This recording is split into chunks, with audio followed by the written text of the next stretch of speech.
Би нэг юм гайхаад ах юм. Нэр бүхий гişүүд за зарим нөгөө эдийн засгийн эрхчлөө ярддаг үзэл баримталтай намын гişүүд төр том байна, данхар байна. Танаа нам төрийн өмчт компаниудаараа намын санхүүжилтээ хийж ийн гэж яриад байдаг. Тэгээ эдийн засгийн эрхчлөөгөө ярддаг мөртлөө энэ тогтоолыг дэмжихгүй ер нь хувьчилж хэрэггүй гэдэг юм яриад байгаа. Тийм. Тэгээ тэрийг ерөөсөй ойлгохгүй байна л да. Жишээ бүжээ дарга.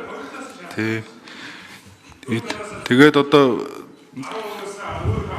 тэгээ бүжээ дарга та бол бас намайг гомдоож болохгүй шүү гэж юм ярьж илэн штэ. Тэр нь бас юу гэсэн ч үгүй. Тэгэхээр за бям цаг цайдаас асуулт асууя. Тэгэхээр энэ нөхцөл байдлаа харж байгаад энэ хувьчлах хэсгээ шийднэ. Төлөвлөгөө байхгүй байгаа гэж яриад их юм байна.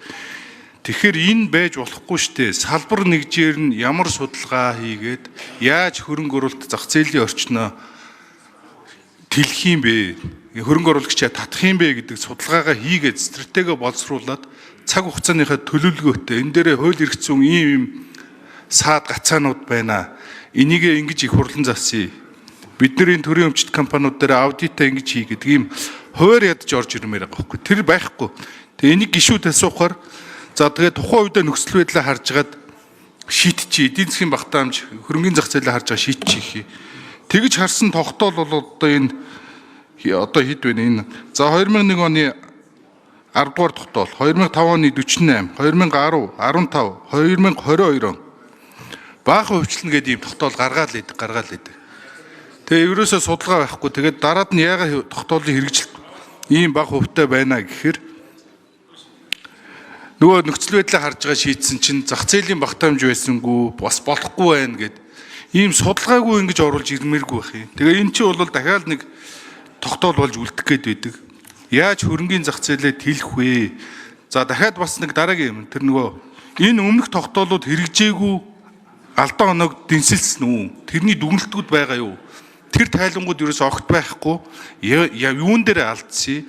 Юун дээрээ сайжирж байгаа? Яаж явуулах юм бэ гэдэг саналуудаа ерөөсө танилцуулахгүй ингээл нэг тогтоол тоотой орж ирээд явдаг асуудал болох гээд байна. Ер нь бол агуулгын хувьд одоо төрийг хамаарал төрийн өмчт компани, орон нутгийн өмчт компаниудыг эдийн засгийн үр ашигтай, хувийн хвшилтэд орон зай өгсөн төрийг ингээд данхар бүтцээсэн салгая гэдэг тогтоолыг оруулж ирж байгааг бол дэмжиж байгаа. Гэхдээ судалгаа нь хаана байна?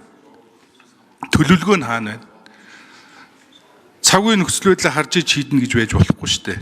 Тэгээ энэ ном надад байгаа л да. Би бүгдийг уншичаад нөгөө төлөвлөгөө байхгүй байна. Яаж энэ ямар арга хэлбэрээр салбар болгон дээр яаж хийх нь дүгнэлтүүд нь байхгүй. Энэ зүгээр л тайлангууд, танилцуулгуудыг л ингээд зузаан ном болгоцсон. Тэрнээс энэ дотор ч ямар төлөвлөгөө, судалгаа, дүгнэлт байхгүй байгаа байхгүй юу? Тэрийг хийгээд оруулж ирээд тэр нэг хуулийн эхлээ баталчих гэхээр гайхаад байгаа юм л да. Ямар хуулийн дээр ямар асуудал үүсээд хувийн хвшил, өмч хөвчлөлтөөр хөрөнгө оруулагчдад асуудал үүсгээ эхлээ судалчаад энэ хуулийн дээр ийм өөрчлөлт оруулъя гэд орж ирэх ёстой юм шүү. Тэгээд нөгөө судалгаагүй хуулиа хийчдэг багцаагаараа тэгээ нөгөөх нь хөвчлөгддгүү. Тэгэнгүүтээ нөгөө тогтоолын хэрэгжилт нэг 10-15% болдог. Тэрэн дотор нэг зорилттой бүхий нэг хэдэн компани л хөвчлөгдөх гэдэг.